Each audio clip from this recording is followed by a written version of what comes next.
الحمد لله الذي لم يتخذ ولدا ولم يكن له شريك في الملك ولم يكن له ولي من الذل وكبره تكبيرا.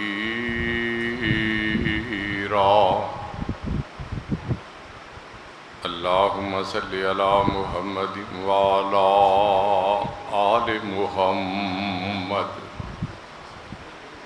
كما صليت على إبراهيم وعلى آل إبراهيم إنك حميد مجيد.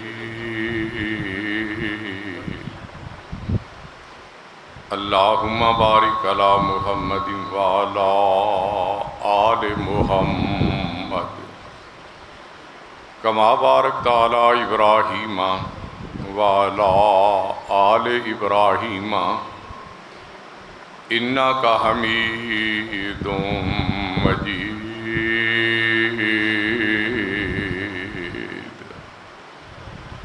أما بعد فأعوذ بالله من الشيطان الرجيم. بسم الله الرحمن الرحيم. إنما كان قول المؤمنين إذا دعوا إلى الله ورسوله ليحكم بينهم أن يقولوا سمعنا وأطعنا أولئك هم المفلحون.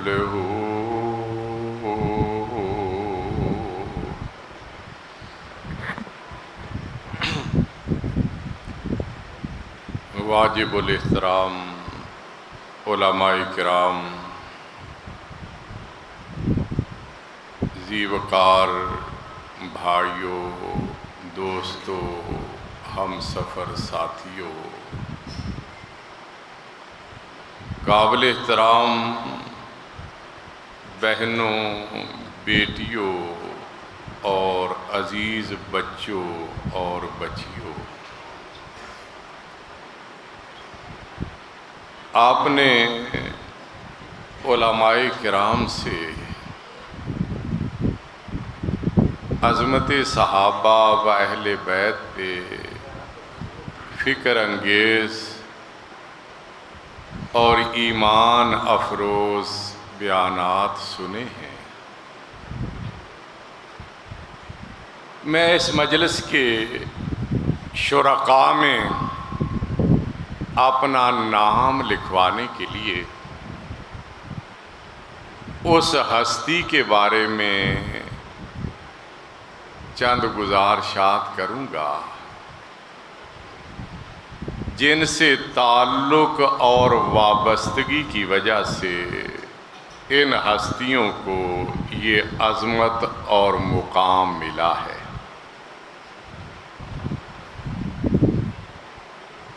حضرت سعد بن ہشام رحمۃ اللہ علیہ بیان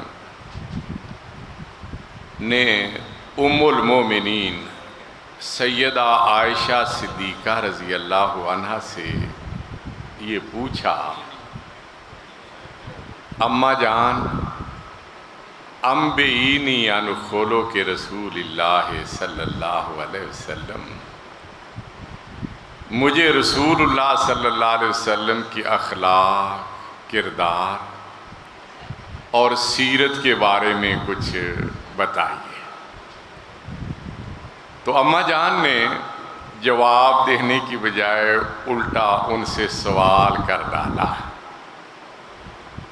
جیسے کوئی مولانا فاروق الرحمن یزدانی حافظہ اللہ یا مولانا محمد فاروق قصوری حافظہ اللہ یا دیگر اساتذہ سے کوئی سوال کرے تو وہ کئی دفعہ الٹا پوچھنے والے سے سوال کر لیتے ہیں تاکہ بات اچھی طرح سے ذہن نشین ہو جائے. اماں جان نے جواب دینے کی بجائے ان سے یہ سوال کیا، الست تقرأ القرآن، کیا تم قرآن کی تلاوت نہیں کرتے؟ عرض کرتے ہیں کیوں نہیں، میں تو باقاعدگی سے قرآن کی تلاوت کرتا ہوں۔ تو اماں جان فرماتی ہیں پھر مجھ سے کیوں پوچھتا ہے، قرآن سے کیوں نہیں پوچھ لیتا؟ فَإِنَّ خُلُقَ نَبِيِّ اللَّهِ صلی اللہ علیہ وسلم کان القرآن، اللہ کے نبی کے اخلاق، آپ کے کردار، آپ کی سیرت کا بیان تو اللہ کا قرآن ہے۔ ایک علمی قرآن ہے جو الفاظ کی صورت میں مقدس اوراق پہ لکھا ہوا ہے، جس کی تلاوت کر کے اہل ایمان اپنے دل و دماغ کو منور کرتے ہیں، اور ایک عملی قرآن ہے جو نبی کریم صلی اللہ علیہ وسلم کی صورت میں آپ کے کردار کے لحاظ سے دنیا کے سامنے موجود ہے، جس سے رہنمائی حاصل کر کے ایمان والے اپنی دنیا اور آخرت سنوار لیتے ہیں۔ علمی قرآن لا ریب ہے۔ جب بھی کوئی قرآن کی تلاوت کے لیے قرآن کھولتا ہے تو آغاز یوں کرتا ہے، الف لام میم ذالک الکتاب لا ریب فیہ، یہ کتاب لا ریب ہے، اس میں شک شبے کی گنجائش نہیں ہے۔ جس طرح علمی قرآن لا ریب ہے، اسی طرح عملی قرآن نبی کریم کی سیرت بے عیب ہے، کوئی نقص یا خامی کوئی اس میں تلاش نہیں کر سکتا۔ حضرت طارق بن عبداللہ محاربی رضی اللہ عنہ بیان کرتے ہیں کہ مدینہ منورہ کے قریب مویشیوں کی منڈی لگی ہوئی تھی۔ ہمارے ہاں بھی کبھی کبھی منڈیاں لگتی ہیں نا، اور نہیں تو عید الاضحیٰ کے موقع پہ تو جگہ جگہ لوگوں کو منڈیاں نظر آتی ہیں جہاں لوگ اپنے مویشی بیچنے کے لیے آتے ہیں۔ تو کہتے ہیں کہ مدینہ منورہ کے قریب مویشیوں کی منڈی لگی ہوئی تھی، اور ہم اپنے اونٹ بیچنے کے لیے اس منڈی میں لائے ہوئے تھے۔ ایک دن اعلی صبح ایک نورانی چہرے والا صاف اجلا لباس پہنے ہوئے ہمارے پاس آیا۔ سلام دعا کے بعد اس نے پوچھا تم کہاں سے آئے؟ ہم نے کہا من الربضہ، ہم ربضہ بستی کے رہنے والے ہیں۔ تو اس نے ایک اونٹ کی طرف اشارہ کرتے ہوئے یہ پوچھا اتبیونی ھذا الجمل، یہ اونٹ مجھے بیچو گے؟ تو ہم نے عرض کیا نام بیچنے کے لیے ہی لائے ہیں، اور تو کوئی مقصد نہیں۔ تو اس نے پوچھا بے کم، کتنے میں؟ تو ہم نے کہا بے قضا و قضا صاع من تمر، اس کے بدلے میں ہم اتنے صاع کھجوریں لیں گے۔ ہمارے ہاں تجارت روپے پیسے سے ہوتی ہے، بعض ممالک میں تجارت درم و دینار سے ہوتی ہے، بعض ممالک میں تجارت ڈالروں کے ساتھ ہوتی ہے۔ مدینہ منورہ کی شناخت اور پہچان کھجوریں ہیں، اور وہاں زیادہ تجارت کھجوروں کے بدلے ہوتی تھی۔ اور مدینہ منورہ کی کھجوروں کا کیا کہنا، ہر کھجور اپنی مثال آپ ہے، اور ایک کھجور تو ایسی بھی ہے جو بظاہر اس دنیا کا پھل نظر آتا ہے، لیکن حقیقت میں وہ جنت کی کھجور ہے۔ آپ نے فرمایا لاجوات من الجنہ، مدینہ منورہ کی کھجور اجوا جنت کا پھل ہے۔ پھر مدینہ منورہ میں ایک ایسی جگہ بھی ہے جو بظاہر تو اس زمین کا حصہ معلوم ہوتی ہے لیکن حقیقت میں وہ ارض جنت کا حصہ ہے۔ آپ نے فرمایا ما بین بیتی و منبری روضۃ من ریاض الجنہ، میرے ممبر اور میرے گھر کے درمیان والا حصہ جنت کے باغوں میں سے ایک باغیچہ ہے۔ ممبر جہاں آپ وعظ و نصیحت فرمایا کرتے، اور گھر جہاں آپ آرام فرمایا کرتے، جہاں آپ نے شب و روز گزارے، جہاں آپ نے داعی اجل کو لبیک کہا، جہاں آپ مدفون ہیں، جہاں سے آپ قیامت والے دن اٹھیں گے، حوض کوثر پہ جلوہ افروز ہوں گے، اپنے امتیوں کو جام کوثر پیش کریں گے اور مقام محمود پہ فائز ہو کے میرے اور آپ جیسے گنہگاروں کے لیے شفاعت کریں گے، جس کی بدولت اللہ ہمارے لیے بخشش کی راہ ہموار کر دے گا۔ کسی عقیدت مند نے اس جگہ کو جو در حقیقت ہماری روحانی ماں سیدہ عائشہ صدیقہ رضی اللہ عنہا کا حجرہ ہے، وہیں سے آپ نے داعی اجل کو لبیک کہا تھا۔ اس کا تذکرہ کرتے ہوئے کہتے ہیں اماں جان تیرا حجرہ امین خاص ہے ذات رسالت کا، جو آرام سکون اس حجرے سے آپ کو ملا اس کی کہیں نظیر اور مثال نہیں ملتی۔ اللہ نے اس حجرے کی بلکہ ان چھوٹے چھوٹے حجروں کی تعریف قرآن میں کی اور سورۃ الحجرات نازل فرما دی۔ تیرا حجرہ امین خاص ہے ذات رسالت کا، زمین پہ یہ ٹکڑا ہے باغ جنت کا، اسی میں رحمت للعالمین رہتے تھے رہتے ہیں۔ تیرا حجرہ ہے جسے گنبد خضرا بھی کہتے ہیں، اور اسی در رحمت سے شفاعت کی ابتدا ہوگی، جس سے امتوں پہ مغفرت کی انتہا ہوگی۔ آپ شفاعت کریں گے جس کی وجہ سے میرے اور آپ جیسے گنہگاروں کے لیے بخشش کی راہ ہموار ہو جائے گی۔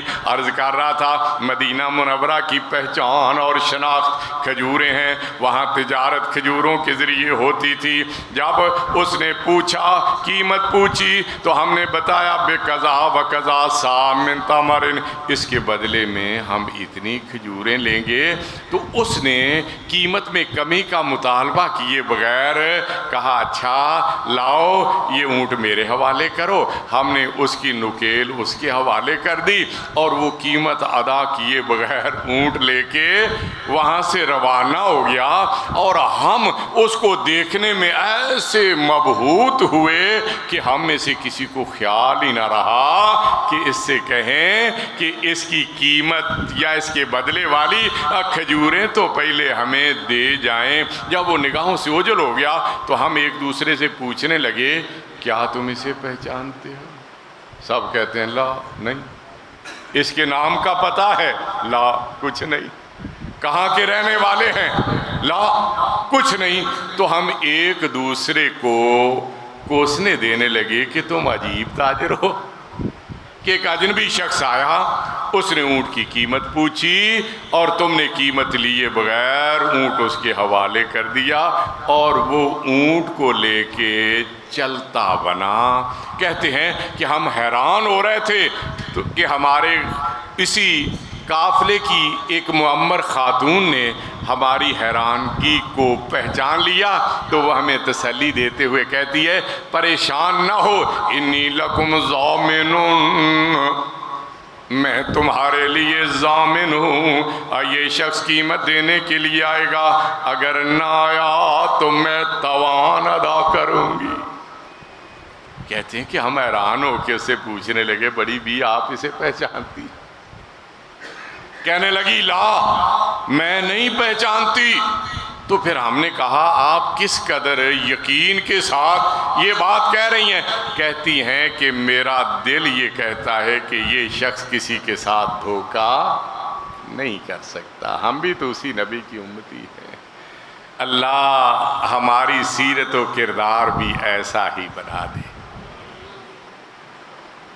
کہتے ہیں کہ سارا دن ہم نے امید اور ناامیدی کی حالت میں گزار دیا، کبھی سوچتے کہ شاید واپس آ جائے، لیکن دوسرے لمحے خیال آتا یہ کام بڑا مشکل ہے۔ سورج غروب ہو گیا، ہماری امیدوں پہ پانی پھرنے لگا اور وہ دم توڑنے لگیں۔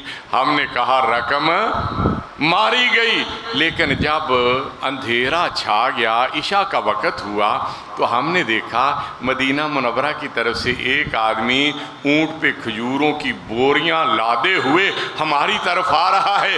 اس آدمی نے آ کے ہمیں یہ بتایا اور یہ کہا انا رسول اللہ، میں اللہ کے رسول کا ایلچی ہوں، آپ نے مجھے یہ کھجوریں دے کے بھیجا ہے اور یہ فرمایا ہے کہ انتا کلو حتی تشبعوا، پہلے تو کھجوریں کھاؤ، اتنی کھاؤ کہ سیر ہو جاؤ، تو مہمان ہو، اور مہمان نوازی ایمان کا حصہ ہے۔ اللہ ہمیں بھی اس سبق کو سمجھنے کی توفیق عطا کرے اور اس پہ عمل پیرا ہونے کی بھی سعادت بخشے۔ کیا ان مہمانوں کے لیے کھانے کا انتظام ہے؟ ماشاءاللہ، اللہ ہر معاملے میں ہمیں نبی کریم کی سیرت کو اپنانے کی توفیق عطا فرمائے۔ بہت اچھا ہے۔ انہوں نے کہا ہے کہ کھاؤ، اتنی کھاؤ کہ سیر ہو جاؤ، وَتَقْتَالُوا حَتَّى تَسْتَوْفُوا، پھر جو ہے ان کھجوروں کو ناپو، تولو، اور جتنی کھجوریں طے ہوئی تھیں وہ پوری لے لو۔ کہتے ہیں کہ ہم نے پہلے تو پیٹ بھر کے کھجوریں کھائیں، پھر ہم نے ناپنا تولنا شروع کر دیا، جتنی کھجوریں طے ہوئی تھیں وہ پوری کر لیں۔ اس آدمی نے باقی ماندہ کھجوریں اونٹ پہ رکھی اور واپس روانہ ہو گیا۔ کہتے ہیں رات کا وقت ہے، ہم سونے کی کوشش کر رہے ہیں لیکن نیند ہی نہیں آ رہی۔ ایسی پاکیزہ سیرت اور کردار والا، بس دل میں ایک ہی تمنا اور خواہش تھی کہ جب تک دوبارہ ان کی زیارت نہیں نہ کر لیں گے چین نہیں آئے گا۔ کہتے ہیں کہ ساری رات ہم نے گزار لی، جب صبح ہوئی ہم نے ناشتہ کیا اور مدینہ منورہ کی طرف روانہ ہو گئے۔ دوپہر کے وقت ہم مدینہ پاک میں پہنچے اور جب مسجد نبوی میں داخل ہوئے تو ہم نے دیکھا کہ مسجد نبوی کا سین کھچا کھچ بھرا ہوا ہے، جیسے آج رحمانی مسجد کا سین بھی ماشاءاللہ بھرا ہوا ہے، اور میرا خیال ہے کافی دیر سے جلسہ چل رہا ہے، ابھی تک ماشاءاللہ محبت پیار کے جذبے سے سرشار ہو کے بزرگ بھی بیٹھے ہوئے ہیں، جوان بھی بیٹھے ہوئے ہیں، اور یہ ننھے منھے سے بچے بھی بیٹھے ہوئے ہیں اور توجہ اور انہماک کے ساتھ سن رہے ہیں۔ مسجد نبوی کا سین کھچا کھچ بھرا ہوا تھا اور ایک آدمی ممبر پہ کھڑا ہو کے وعظ کر رہا ہے۔ جب ہم نے بغور دیکھا تو ہم نے یہ محسوس کیا یہ کوئی اور نہیں، یہ تو وہی ہیں جو کل ہمارے پاس اونٹ لینے کے لیے آئے تھے۔ کہتے ہیں فَإِذَا هُوَ رَسُولُ اللَّهِ صلی اللہ علیہ وسلم قائمٌ علی المنبر یخطب الناس، یہ کوئی اور نہیں بلکہ اللہ کے رسول ہے جو لوگوں کو منبر پہ کھڑے ہو کے وعظ و نصیحت فرما رہے ہیں۔ کہتے ہیں ہم بیٹھ گئے، سننے لگ گئے، آپ کی باتیں ہمارے دل پہ اثر کرنے لگیں۔ آج کل ہماری تو یہ حالت ہے، نہ گھنٹوں وعظ کرتے، نہ خود پتہ ہوتا ہے کہ ہم کیا کہنا چاہتے ہیں، نہ سننے والوں کو پتہ ہوتا ہے کہ خطیب صاحب کیا سمجھانا چاہتے۔ لیکن جب نبی کریم صلی اللہ علیہ وسلم وعظ فرماتے تو دلوں پہ رقت طاری ہو جاتی، آنکھوں سے آنسو جاری ہو جاتے۔ کہتے ہیں نبی کریم وعظ فرما رہے ہیں، ہم سننے کے لیے بیٹھ گئے، ہماری آنکھوں سے آنسو جاری ہو گئے، دلوں کا زنگ دور ہونے لگا اور کفر کے تالے ٹوٹنے لگے۔ کہنے والا کہتا ہے جہانوں کی رحمت ہے اس کی نذیری، زمانوں کی نعمت ہے اس کی بشیری۔ اور یہی تو اللہ نے کہا تھا یا ایھا النبی انا ارسلناک شاہدا ومبشرا ونذیرا وداعیا الی اللہ باذنہ وسراجا منیرا۔ جہانوں کی رحمت ہے اور اس کی نذیری، زمانوں کی نعمت ہے اور اس کی بشیری۔ جہاں پاک ہوا ظلمتوں سے سراپا، اب بدر الدجائی سراجا منیری۔ ہمارے دلوں کا زنگ اتر گیا، کفر کے تالے ٹوٹ گئے۔ جیسے نماز مکمل ہوئی ہم آپ کی خدمت میں حاضر ہوئے اور سارے بیک زبان یہ اقرار کرنے لگے نشہد ان لا الہ الا اللہ ونشہد ان محمدًا عبدہ ورسولہ۔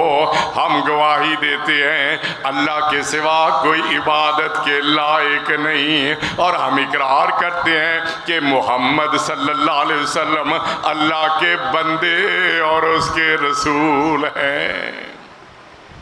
یہ وہ کلمہ ہے جو ایمان والوں کو ان کا عقیدہ بھی سمجھاتا ہے اور انہیں عقیدت رکھنے کا درس بھی دیتا ہے۔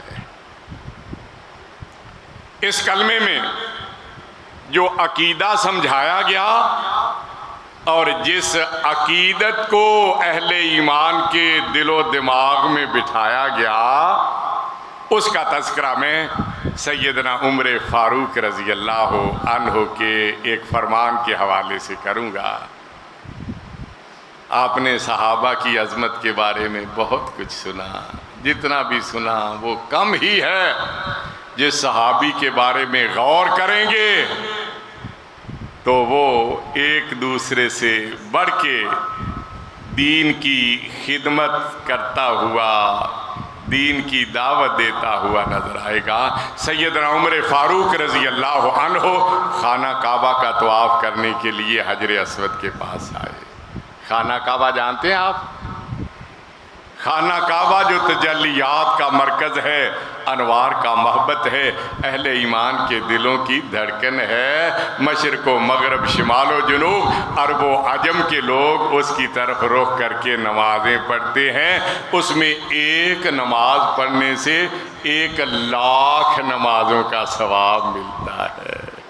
وہ اللہ کا گھر اتنا پیارا ہے کہ جس نے اسے نہیں دیکھا وہ اس کی زیارت کے لیے ترستا ہے، اور جو ایک بار دیکھتا ہے وہ بار بار اس کو دیکھنے کے لیے تڑپتا ہے۔ اس کا طواف کرنے کے لیے حجر اسود کے پاس آئے، وہیں سے حجر اسود سے ہی طواف کا آغاز ہوتا ہے۔ تو حجر اسود کو مخاطب کرتے ہوئے فرماتے ہیں واللہ انی لا اعلم انک حجر لا تضر ولا تنفع۔ آیا وہ حجر اسود جو بڑا ہی پیارا، بڑا ہی پاکیزہ ہے، اتنا پیارا، اتنی محبت اور پیار کرنے والا۔ نبی کریم صلی اللہ علیہ وسلم نے فرمایا جو حجر اسود کا بوسہ لیتا ہے یا حجر اسود کا استلام کرتا ہے، یہ آٹومیٹک طور پہ مقناطیسی انداز سے اس آدمی کے گناہ اس کی جسم سے نکال کے اپنے اندر جذب کر لیتا ہے۔ فرمایا نزل الحجر الاسود من الجنہ وهو اشد بعظم من اللبن فسودت خطایا بنی آدم۔ حجر اسود جنت سے نازل ہوا، جب یہ نازل ہوا تو دودھ سے زیادہ سفید تھا، اور پھر بنی آدم کی خطاؤں نے اسے سیاہ کر ڈالا۔ یہ بھی فرمایا جب قیامت کا دن ہوگا لہو عینان یبصر بہما ولسان ینطق بہ ویشہد لمن استلمہ بحق، قیامت والے دن اس کی دو آنکھیں ہوں گی جن کے ذریعے یہ دیکھ رہا ہوگا، اور زبان بھی ہوگی جس کے ذریعے یہ بول رہا ہوگا، اور جس نے اس کا استلام کیا ہوگا اس کے حق میں گواہی دے گا اللہ یہ تیرا بندہ، یہ تیری بندی جب تیرے گھر کی زیارت کے لیے آئے تو تیرے نبی کی سنت پہ عمل پیرا ہوتے ہوئے انہوں نے ہمارا استلام بھی کیا تھا۔ اتنا پاکیزہ پتھر اس کو مخاطب کرتے ہوئے فرماتے ہیں اللہ کی قسم میں جانتا ہوں کہ دنیا بھی اعتبار سے نہ تو کسی کو نفع دے سکتا ہے نہ نقصان پہنچا سکتا ہے۔ نفع دینے والا کون؟ اللہ۔ نقصان پہنچانے والا کون؟ اللہ۔ اور یہ عقیدہ ہے اشہد ان لا الہ الا اللہ، گردن کٹ جائے لیکن کبھی غیر اللہ کے سامنے جھکنے کے لیے تیار نہ ہو۔ ہم بھی تو ایمان کا دعویٰ کرتے ہیں لیکن جہاں کوئی ڈھیری دیکھتے ہیں وہیں ڈھیر ہو جاتے ہیں۔ سیدنا عمر فاروق رضی اللہ عنہ نے ہمارا عقیدہ ہمیں سمجھا دیا، اگر عبادت کرنی ہے، اگر جھکنا ہے تو صرف عرش والے الہ کے سامنے، کسی اور کے سامنے نہیں جھکنا۔ یہاں تو عقیدہ بیان کیا اور اگلے فقرے میں عقیدت کا مرکز اور محور بیان کر دیا۔ کہتے ہیں وَلَوْلَا أَنِّي رَأَيْتُ النَّبِيَّ صلی اللہ علیہ وسلم يُقَبِّلُكَ مَا قَبَّلْتُكَ، اگر میں نے نبی کریم صلی اللہ علیہ وسلم کو تجھے بوسہ دیتے ہوئے نہ دیکھا ہوتا تو میں تجھے کبھی نہ چومتا، اور میں تجھے اس لیے چوم رہا ہوں کہ تجھے آمنہ کے لال نے چوما ہے۔ اشہد ان محمدن عبدہ ورسولہ، اگر اطاعت کے لائق ہیں تو مدینے والے مصطفیٰ ہیں اور کوئی نہیں۔ عقیدہ ہر کام کرنے والا عرش والا الہ ہے، اور عقیدت ہر وہ عمل قبول ہوگا اور جس کی رہنمائی کرنے والا مدینے والا مصطفیٰ ہے۔ یہ کلمہ اگر کوئی سمجھ لینا، سمجھنا بڑی بات ہے، ویسے تو ہر آدمی زبان سے اقرار کرتا ہے، اسے سمجھ لے اور اسے اپنے دل و دماغ میں بٹھا لے، اپنا عمل اس کے مطابق بنا لے تو یہی کلمہ کامیابی اور کامرانی کی ضمانت ہے۔ نبی کریم صلی اللہ علیہ وسلم نے فرمایا، آخری حدیث بیان کر کے اپنی بات ختم کرتا ہوں، کہ قیامت والے دن اللہ تعالیٰ میری امت میں سے ایک آدمی کو لوگوں کے سامنے بلائے گا حساب کتاب کے لیے، سب نے ایک دن وہاں پیش ہونا ہے۔ فَيَنْشُرُ عَلَيْهِ تِسْعَةً وَتِسْعِينَ سِجِّلًا كُلُّ سِجِّلٍ مِثْلُ مَدِّ الْبَصَرِ، اللہ اس کے سامنے اس کی بادامالیوں پہ مشتمل 99 رجسٹر پھیلا دیں گے، اور ہر رجسٹر حد نگاہ تک پھیلا ہوا ہوگا۔ وہ بندہ میں بھی ہو سکتا ہوں، وہ بندہ آپ میں سے بھی کوئی ہو سکتا ہے۔ فرمایا 99 رجسٹر اس کے سامنے پھیلا دیں گے اور اللہ اس سے پوچھیں گے اَتُنْكِرُ مِنْ هَذَا شَيْئًا، کیا تو ان میں سے کسی ایک کام کا انکار کرتا ہے کہ تو نے نہیں کیا؟ عرض کرے گا اللہ یا رب، پروردگار یہ سارے جرائم مجھ سے سرزد ہوئے ہیں، میں انکار نہیں کر سکتا۔ اللہ پوچھیں گے ظالمہ کا کاتبۃ الحافظون، لکھنے والے فرشتوں نے تیرے اوپر کوئی ظلم تو نہیں کیا؟ میرے بھائیوں ہم بھولے ہوئے ہیں، جو زبانوں پہ آتا ہے وہ نکالتے چلے جاتے ہیں، یہ نہیں سوچتے کہ ہماری زبان سے جو کچھ بھی نکلتا ہے یہ لکھا جا رہا ہے۔ فرمایا ما یلفظ من قول الا لدیہ رقیب عتید۔ انسان تیری زبان سے جو کچھ نکلتا ہے اسے لکھنے کے لیے فرشتہ تیار بیٹھا ہے، اور جو تو عمل کر رہا ہے نا وہ بھی لکھا جا رہا ہے۔ آج ہم بڑے بے خوف ہو کے اللہ کی نافرمانیاں کرتے ہیں۔ کون دیکھ رہا ہے؟ کون باز پرس کرے گا؟ اللہ فرماتے ہیں وَإِنَّ عَلَيْكُمْ لَحَافِظِينَ کِرَامًا کاتبین یعلمون ما تفعلون۔ تمہارے اعمال لکھنے کے لیے عزت اور احترام والے فرشتے ہیں، جو کچھ عمل ہوتا ہے وہی لکھتے ہیں، کمی بیشی نہیں کرتے۔ اللہ ہمیں سچی بات کرنے کی توفیق عطا فرما، اللہ ہمیں ہمیشہ نیک عمل کرنے والا بنا دے۔ کیا لکھنے والے فرشتوں نے تیرے اوپر ظلم تو نہیں کیا؟ عرض کرے گا اللہ یا رب پروردگار انہوں نے کوئی ظلم نہیں کیا، یہ ساری خطائیں مجھ سے سرزد ہوئی ہیں۔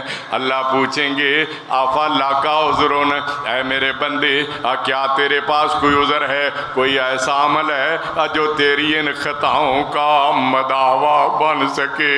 اب وہ عرض کرے گا لا یا رب پروردگار میرے پلے تو کوئی ایسا عمل نہیں، اب میں تو خطاؤں میں ڈوبا ہوا ہوں، اب میرے پلے کچھ بھی نہیں۔ اللہ فرمائیں گے بلا ان لک عندنا حسنا، اے میرے بندے، اے میری بندی، اے میری بندگی کرنے والے، اے میرے رسول کی غلامی کرنے والے، بلا ان لک عندنا حسنا، ہمارے پاس تیری ایک نیکی موجود ہے۔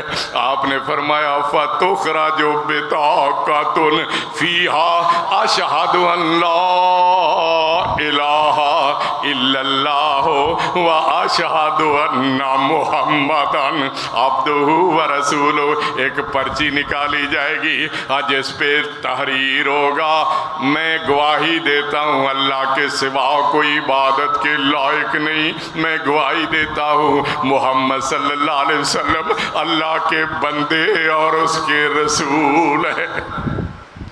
اللہ فرمائیں گے احضر وزنک، وہاں اعمال تولے جا رہے ہیں، تو بھی وہاں لین میں کھڑا ہو جا تاکہ تیرے عمل بھی تولے جا سکے۔ عرض کرے گا یا رب ما ہذہ البطاقہ ما ہذہ السجلات، پروردگار اس چھوٹی سی پرچی کی اتنے بڑے بڑے رجسٹروں کے سامنے کیا حیثیت ہوگی، لیکن حکم کی تعمیل کرتے ہوئے میزان عدل کے پاس جا کے کھڑا ہو جائے گا۔ نبی کریم نے فرمایا فتوضع السجلات فی کفۃ والبطاقۃ فی کفۃ، ترازو کے ایک پلڑے میں بادامالیوں پہ مشتمل ان سے بھرے ہوئے 99 بڑے بڑے رجسٹر رکھ دیے جائیں گے، اور دوسرے پلڑے میں یہ چھوٹی سی پرچی رکھ دی جائے گی۔ فتاشت السجلات وباطلا وساقلت البطاقہ، جب عمل تولے جائیں گے 99 رجسٹر ہلکے ہونے کی وجہ سے ان کا پلڑا اوپر اٹھ جائے گا، فضا میں لہرانے لگ جائے گا، اور اس پرچی والا پلڑا بھاری ہونے کی وجہ سے زمین سے نہیں اٹھے گا۔ اللہ ہمارے ساتھ بھی ایسا ہی برتاؤ کرنا۔ میرے بھائیوں، یہ کلمہ ہی تو جو ہے جو اسلام اور کفر کے درمیان فرق ہے۔ جو آدمی کلمہ پڑھ لیتا ہے وہ مسلمان کہلاتا ہے، جو کلمہ نہیں پڑھتا وہ کافر کہلاتا ہے۔ تو یہ کلمہ ایسے ہی بے مقصد نہیں ہے، یہ زندگیوں میں تبدیلیاں لانے والا، انقلاب کے تقاضے کرنے والا، انسان کو سمجھانے والا کہ تجھے پیدا کرنے والا اللہ ہے، تو نے عبادت کرنی ہے تو صرف ایک اللہ کی کرنی ہے۔ اللہ نے تیری رہبری اور رہنمائی کے لیے اپنے رسول کو مبعوث فرمایا، اور تو نے جو کام کرنا ہے نبی کریم صلی اللہ علیہ وسلم کے طریقے کے مطابق کرنا ہے۔ یہی اہل حدیث کی تعلیم ہے، یہی تبلیغ ہے، یہی دعوت ہے، اور یہی اللہ سے ہماری دعا بھی ہے۔ نہ ہم سیم و زر خدا مانگتے ہیں، اللہ تو اسے مال و دولت نہیں مانگتے، مانگتے تو ہیں، محتاج ہے نا، اگر اس سے نہیں مانگے گے تو کس سے مانگے گے؟ لیکن زیادہ توجہ مال و دولت کے مانگنے پہ مرکوز نہیں ہوتی۔ نہ ہم سیم و زر خدا مانگتے ہیں، نہ ہستی شوکت نما مانگتے ہیں، فقط ایک تجھ سے دعا مانگتے ہیں، محمد کے در کی قضا مانگتے ہیں۔ اللہ جو فیصلے وہاں ہوئے ہمیں ان فیصلوں پہ عمل پیرا ہونے کی توفیق عطا فرما۔ کوئی اپنی غربت پہ رہتا ہے پرنم، جب پوچھو اللہ کے بارے میں گلے اور شکوے ہی شکوے۔ کوئی اپنی غربت پہ رہتا ہے پرنم، کسی کو طلب جاہو حشمت کی ہر دم۔ کوئی مائلے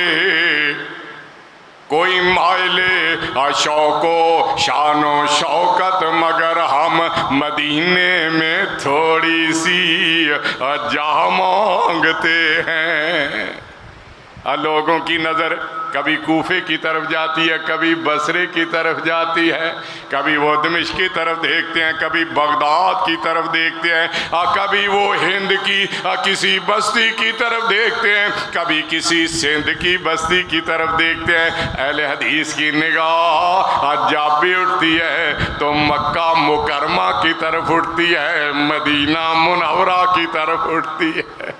اور میرے بھائیوں میری بہنوں تمہیں مبارک ہو، اللہ نے تمہیں ہستی ایسی دی جس جیسی کائنات میں کوئی اور ہستی نہیں، اور بستی ایسی دی جس جیسی کائنات میں کوئی بستی نہیں۔ کوئی اپنی غربت پہ رہتا ہے پرنم، کسی کو طلب جاہو حشمت کی ہر دم۔ کوئی مائل شان و شوکت، مگر ہم مدینے میں تھوڑی سی جا مانگتے ہیں۔ کوئی جانے کیا ہے تانے دینے والوں، طرح طرح کی باتیں کرنے والوں، کوئی جانے کیا ہم کیا مانگتے ہیں، فقط خدا سے حبیب خدا مانگتے ہیں۔ اللہ جس ہستی کا آپ نے ہمیں کلمہ پڑھنے کی توفیق عطا فرمائی، اس ہستی کی محبت اور پیار بھی عطا فرما دے۔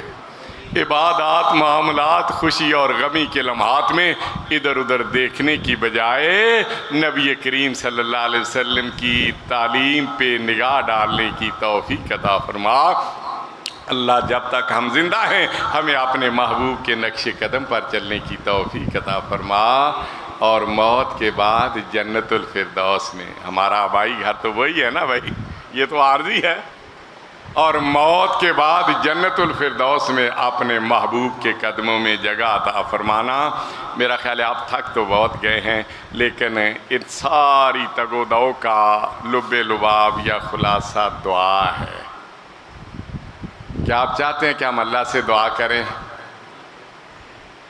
نبی کریم صلی اللہ علیہ وآلہ وسلم نے فرمایا، جب تم نے آپ جیسا رہبر رہنما کوئی نہیں، ہر چیز کی رہنمائی فرما دی، دعا کے ادب آداب بھی بتائے کہ جب اللہ سے دعا کرنی ہو نا تو پہلے تو اس کی حمد و ثنا بیان کرو، پھر اس کے نبی پہ درود پڑھو، اپنی خامیوں کوتاہیوں کا اعتراف کرو، اور اس یقین سے دعا کرو کہ تم مانگ رہے ہو، تمہارا رب تمہاری دعاؤں کو سن بھی رہا ہے اور قبول بھی کر رہا ہے۔ آئیے اسی اعتماد کے ساتھ اللہ کے حضور دعا کرتے ہیں کہ جس وبا نے دنیا میں اپنے شکنجے گال لیے ہیں، اللہ اس وبا سے ہم سب کی حفاظت فرمائے۔ یہ